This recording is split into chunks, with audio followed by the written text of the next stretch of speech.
السلام عليكم ورحمة الله وبركاته. أهلا ومرحبا بكم في منصة تطوير. كتير من الطلبة بتبعت لي يا ترى مجموعي ممكن يدخلني كلية تمريض أو المعهد الفني للتمريض، فبكتب لهم إن شاء الله. تنسيق كليات التمريض والمعاهد الفنية للتمريض من المحتمل يحصل حاجتين أساسيين. إيه هما؟ من المحتمل يحصل حاجة كلنا متوقعينها، وبرضو من المحتمل يحصل حاجة غير متوقعة. ازاي دي يا دكتور؟ يعني ممكن اجيب مجموع قليل وممكن ادخل كلية تمريض؟ ممكن. النهاردة ان شاء الله في الحلقة بتاعتنا هنبتدي نتكلم ازاي بيتحدد تنسيق كليات التمريض، وخبر هيطمنكم وهيخليكم ما تسألوش تاني يا ترى مجموعي ده هيدخلني كلية تمريض او لا. فتابعوا للنهاية. في عاملين اساسيين هم اللي بيحددوا تنسيق كليات التمريض والمعاهد الفنية للتمريض، وعلى فكرة اي كلية تانية. بس قبل ما اخد العاملين الاساسيين دول هديكم مثال عشان توضح اكتر. لو على سبيل المثال انا عندي كلية تمريض القاهرة، وعندي كلية تمريض أسوان،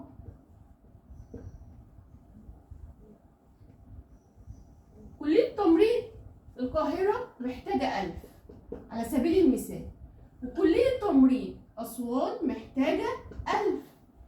طيب أنا اتقدم لي في كلية تمريض جامعة القاهرة 3000، واتقدم لي في كلية تمريض أسوان 300. هيجي هنا يبتدي يفرز وياخد المجموع الأكتر عشان يحد من الايه او يعمل الحد الادنى للكليه، فهنا هيزيد المجموع. طيب اسوان محتاجه 1000 وجالها 300، فهتبتدي تعملها مرحله ثالثه وتقلل من مجموعها. ده معناه ايه؟ ده اللي هنشوفه بقى بالتفصيل ازاي بيتحدد تنسيق كليه تمريض. وبناء على المثال اللي احنا عطيناه ابتدت توضح ازاي بيتحدد تنسيق كليات التمريض والمعهد الفني للتمريض. هما عاملين 2.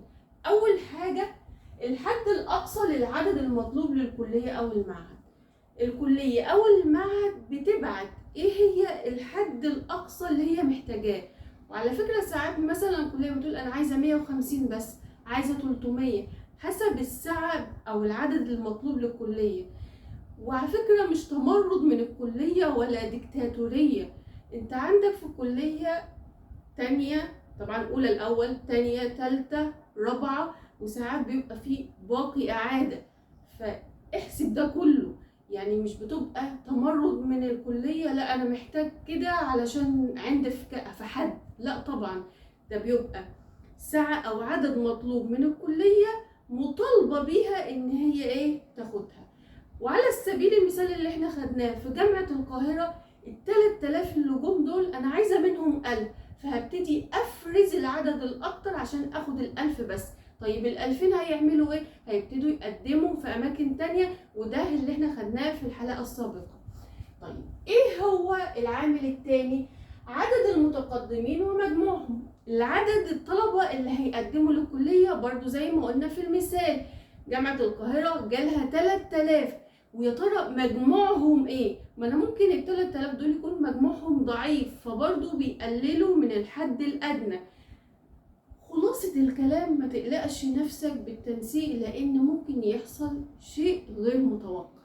يعني ممكن اللي يتقدموا لجامعة القاهرة يكون مجموعهم قليل، وممكن يكون مجموعهم عالي، وممكن يكون عندك فرصة لمحافظات تانية.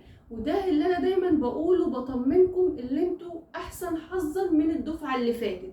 في ايه؟ كان عندهم هي محافظة واحدة بس اللي هي المحافظة بتاعتهم، لكن انت عندك كذا اختيار، جميع المحافظات، فلا قدر الله ما جاتش في المحافظة دي ممكن تيجي في غيرها او في غيرها، فسيبوها على الله.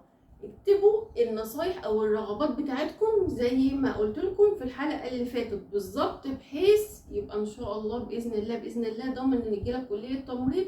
وقلنا لو انت شاكك في مجموعك قوي ممكن هتعمل ايه، فشوفوا الحلقه اللي فاتت مهمه جدا، هتفيدكم نصايح عن تنسيق كليه التمريض والمعهد الفني للتمريض.